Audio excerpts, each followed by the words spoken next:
Hey, what's up, everybody? I'm Dr. Regina Bradley, and this is Outkasted Conversations number 39. And in the building, we have one of the premier African diaspora film studies scholars, Dr. Michael Gillespie, assistant professor of Africana Studies and Film Studies at Ohio University. Dr. Gillespie, how are you? I'm good. I'm so happy the term is over and that I'm talking to you. In that order. All right. Yeah, so you know what you have to do to get into the club. How did you become Outkasted? My brother got me an OutKast album, and I remember putting it on shuffle, and the first song that came up was Spodioti Dopalicious, and I suddenly started having a lot of flashbacks to my time at Morehouse, and I think for at least weeks afterwards, I was haunted by the expression, "Who else wants to fuck with Hollywood Cole?" And that kind of it just became, and then my whole experience of the album kind of grew out of that one song, and then of course the albums that followed. So I might have come a little late to it, but I think just in general I've come a little bit late to kind of understanding hip hop, particularly the '90s, because I was teaching English in Japan from 1992 to 1994. So when I got back, the Chronic had already hit, and Doggy Style had already hit, and I'm still in some ways playing a lot of catch up from that period. But yeah, OutKast is now what I listen to. No, I think that's dope, especially because you were in Atlanta with the Morehouse and all of the other good stuff. You're from here, you're from Marietta. Well, people get mad when you say you're not exactly from Atlanta. But yeah, I'm really excited to talk to you because out of the entire series, we kind of hinted at it, but we really haven't talked about Idlewild, and I have to share my Idlewild story with you. So when it came out, I was going to Indiana University, Bloomington. It was my first year in my master's program, and when I got there, they weren't going to play Idlewild in Bloomington, so I was highly offended because I'm like, this is what's going to get my semester as a grad student started right.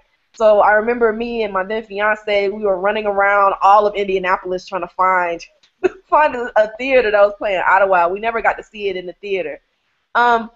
So let's kind of start there. What do you think the significance is of Idlewild as a hip hop film? Can we consider it a hip hop film? What are your thoughts on that?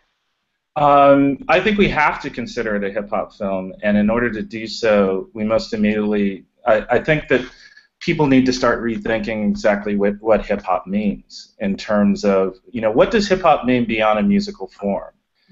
Can we think of hip-hop as art? And, I co-taught a hip-hop cinema class. I co-taught it with my colleague here, Kill Houston, a couple of years ago. And we basically defined, since at that point we were at the quarter system. So he chose 5 films that he wanted to talk about through this rubric of hip-hop film, and I chose 5. I remember the kind of conversations that ensued, particularly with the students, when I screened Ghost Dog. And my whole thing about Ghost Dog is, thinking of Dan Charnas's book on hip-hop, the history of hip-hop as a business form, and he talks about this peak moment of 1999, of this moment when hip-hop became officially had crossed over into the corporate world.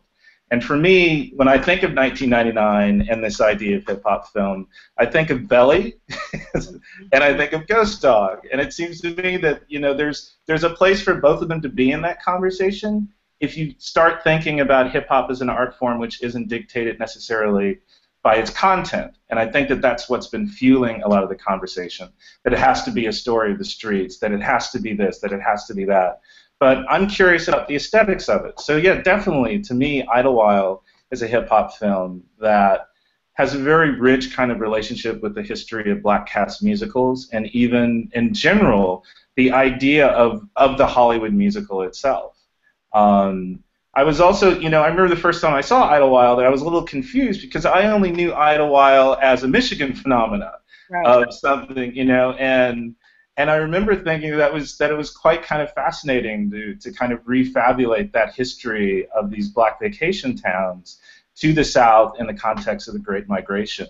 And I think that was a really interesting choice to make because, particularly when you're trying to teach an object like Idlewild, you end up having to give all of this historical richness about how there's multiple inflections around history and historiography going on in the film.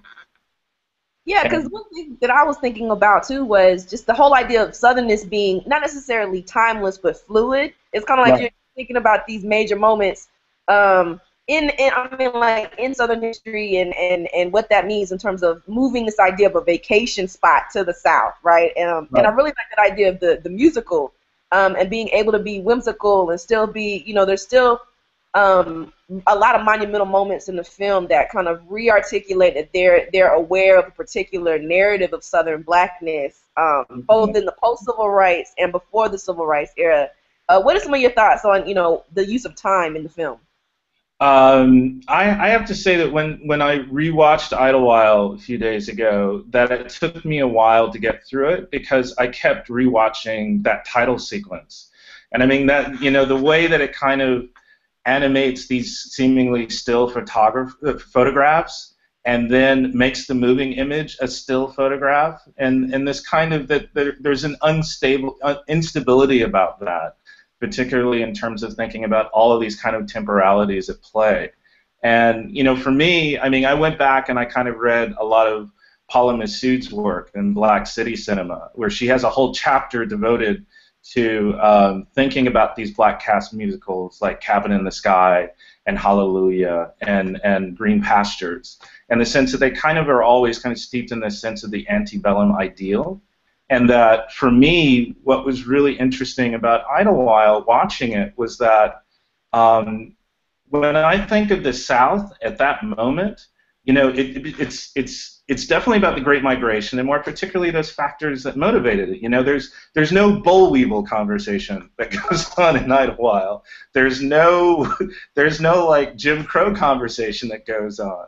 There's nothing about white supremacist terror.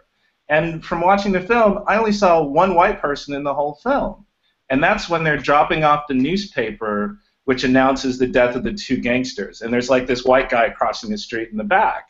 So it is this kind of fantastical black Southern space, which is seemingly outside of Jim Crow, that I think is really interesting. Yeah, I mean, I think isn't that kind of on purpose to kind of consider the possibility that black folks during that time actually had a little bit of fun. And I mean, kind of pushing back against this idea that the South is just this terroristic space for black people, and we're just trying to get out and not even think about, any of the opportunities, I guess, to have a pleasurable experience. I didn't see the white guy in the back. I'm gonna have to go back and look. There's one. There's one. He's the token white guy in the film. It's great. Yeah, I mean, and that's something when I taught it to my Southern class a couple of semesters ago. That was something that a lot of my students said is that why aren't there any white people in this South? And I'm like, that's kind of the point, to kind of remove this idea that Southern blackness has to be associated with white folks. And I really, really, really love that. But yeah, I'm gonna have to go back and try to find the white guy. That is my to-do on my to-do list. It's really right after the shootout, and Big Boy has taken his wife and his kids downtown to go shopping. And it's as the delivery boy, the newspaper delivery boy, is stepping out of the back of the truck to drop off the newspaper, you just see one white guy. And I think you're really spot on about how can we have conversations about this moment in American history without it being about terror. And for me, that immediately makes me think of like Fred Moten's comments in Arthur Jafa's new film, Dreams Colder Than Death. And towards the end, Fred Moten's voice comes over and he starts talking about, a genealogy of what is African American studies or what is the purpose of black studies.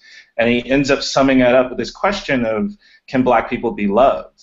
And that in the sense that black people can survive terror, but we need to start conceiving of black people as something more than just terrorized folk or victims. And I'm pleased that there was no boll weevil or Jim Crow moment in Idlewild, because as much as we want to try to be politically invested in our scholarship or in our teaching, it's sometimes hard to hold on to that notion of pleasure. That is it okay to have fun? Does everything that in terms of the music I listen to or the movies I watch or the books that I read, does it have to absolutely confirm my politics? And it's taken me a while to kind of realize, no, that my pleasure doesn't have to be quantifiable in those ways. you know, and there are ways in which, yeah, that there are people that would be critical about OutKast, and it's just like, well, what kind of expectations do you have about your art? And it doesn't have to be a mirror. It doesn't necessarily have to reflect who I am or what I believe, but it has to please me to some extent. Well, yeah, I think it's a messy conversation that folks are often unwilling to have in terms of their investment in cultural expressions of their politics and vice versa. But I'm thinking about the actual film, and the one thing that I really love is the use of humor in the film. I mean, sometimes it's kind of like that really dark humor, whether they're at the church juke joint, Oh my God, when yeah. with their kids. Kind of continuing this conversation, how does their use of humor kind of speak to that idea of politics and playing around with history and terror? For me, one of the funniest things for me is just the presence of Fishbone as kind of the non-playing house band throughout, and which I think goes back to the points we've been kind of talking about in terms of there's so many different temporalities that play within it.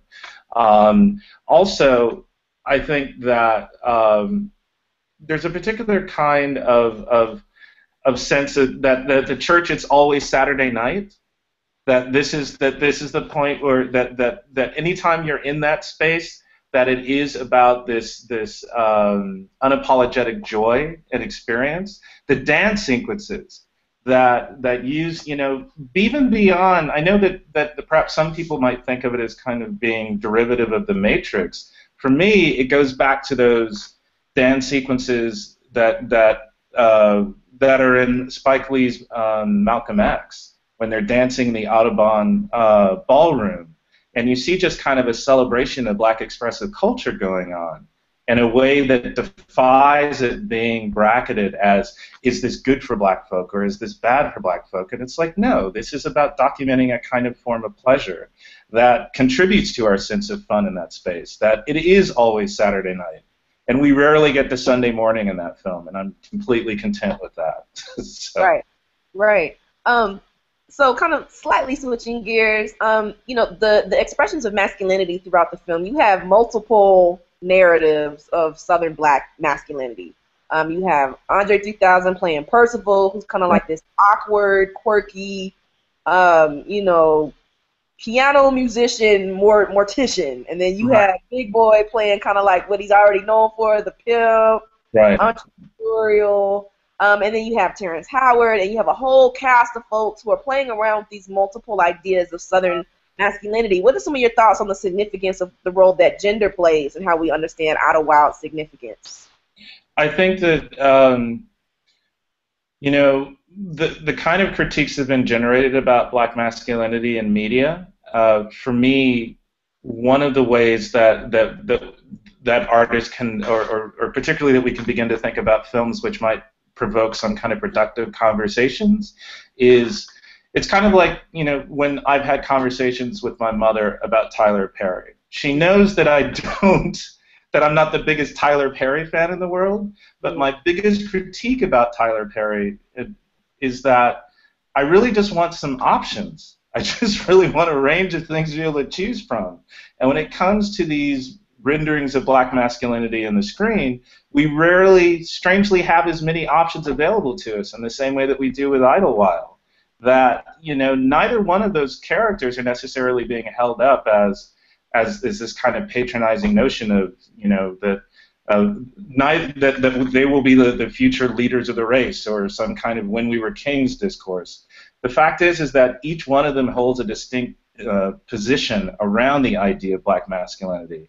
And the fact that that all of them can occupy this cinematic space, without there necessarily being some kind of Highlander idea that there can only be one, I think that that's actually refreshing. And the variety should be celebrated and not necessarily castigated or set up in some kind of hierarchy.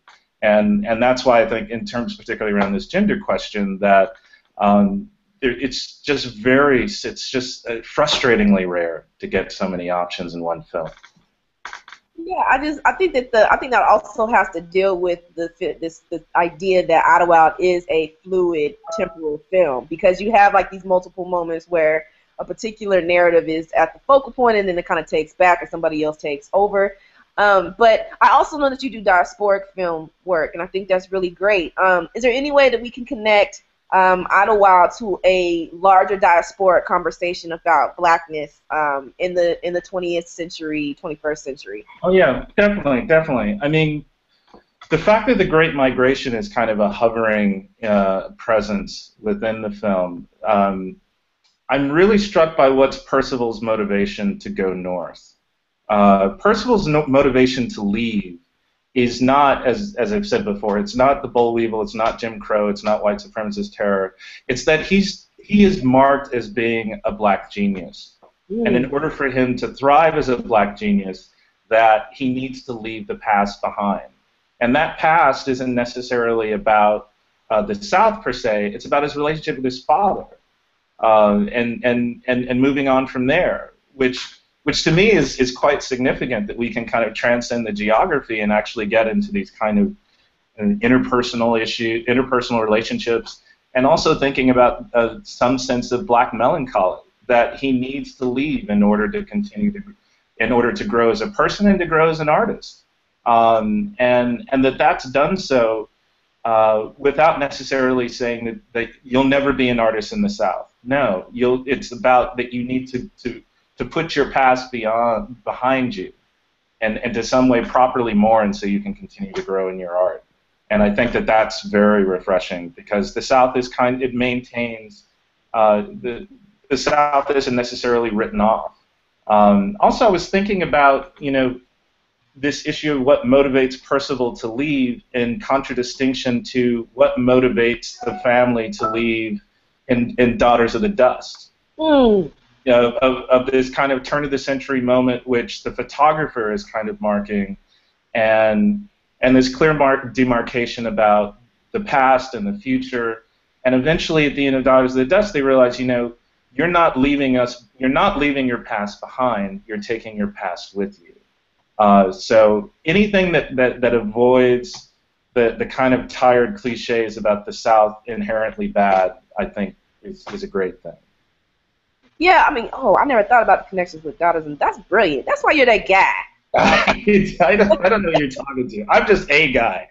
No, but I think it's dope, because when you were talking about the reasons for Percival trying to go north, and I remember like they were playing his music as they were kind of showing what people were doing who were still in Idlewild, and his dad was putting up pictures.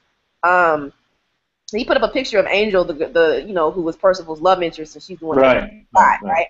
And it's almost like she joins the family in this kind of really melancholy, kind of really, it's kind of weird, you know what I'm saying? And then right before that, it's absurd. I always adored She's Always in My Lap, but I've never thought of it. That necrophilia angle is really. I mean, it's interesting, but where's my Rosario Dawson talking over that? There's like the dead body. Yeah, I was like, this is lightweight, rated G, necrophilia stuff. But I mean, like, I think there's a larger message there. Is definitely talking about this idea of the love below in terms of death, like literally love below, 6 feet below, right? Right. Yeah, but I just think it's really great how they connected ideas of, the music, particularly from Speaker Box and the Love Below, and really blended it into this kind of temporal musical that has these really strange and often uncomfortable moments. What are your thoughts on that? Well, speaking of the necrophilia moments, it was because that's literally one of my favorite songs of the Love Below. And I just was not prepared at all for it to go in that direction. But I will say that watching that scene, that it's interesting. I don't know if you've noticed this, but it transitions out with this slight crossfade into Vibrate. So there's this really wonderful way that while it takes you to this really excruciating and dark and twisted, yet really attractive space to some extent, that you end on this note of redemption with a little bit of Vibrate taking you out into to then his near suicide, and then he's gone. and the fact that the body is set up in the room with him, and we're surrounded by all those clocks which aren't ticking anymore, and it's yeah, that's probably my favorite and most disturbing scene of the film, other than the title sequence. But I don't know. I'm still processing it to this day. Yeah, But, every time I watch it, I'm like, whoa, wait a minute, sir. Right? And I'm like, on the one hand, I'm not surprised from it because it's Andre 3000 and he's eccentric like that. Like, he's not scared to not go there, right? But then on the other side, it's like, it's almost like you're trying to make death erotic. You know what I mean? Like, you see him, right. like, the fingernails. And I mean, like, it's also a nod to, you know, what the mortuary practices were in the early 20th century. But I mean, like, you have so many things going on. And like you said, you have a little bit of the vibrate at the end. And it's kind of yeah, my uncle was he ran a funeral home in Starkville, Mississippi, and I never had the opportunity to walk in the back to go there, but just the kind of level of prestige that he had in the town, which I remember reading Carla Holloway's book on Blackness and Death, and she has a whole chapter on funeral directors, and I just read that just thinking about every time I entered my uncle's funeral home, the first thing he would do is go over to and give me a Coca-Cola in a glass bottle, and I'd just sit there, and just sit there eating a fried fish sandwich, and then watching people come in and just say, "How you doing, Mr. Outlaw? How you doing, Mr. Outlaw?" And just kind of recognizing that I don't know what happens in the back room, but I know that this is someone who's highly respected in the community in that way. Yeah, we can sit here and talk for a long time because I love Idlewild. It's one of my favorite films ever. But you know, ever. So how can you tell us what you're working on? How people can get in contact with you? All that other good stuff. What am I working on?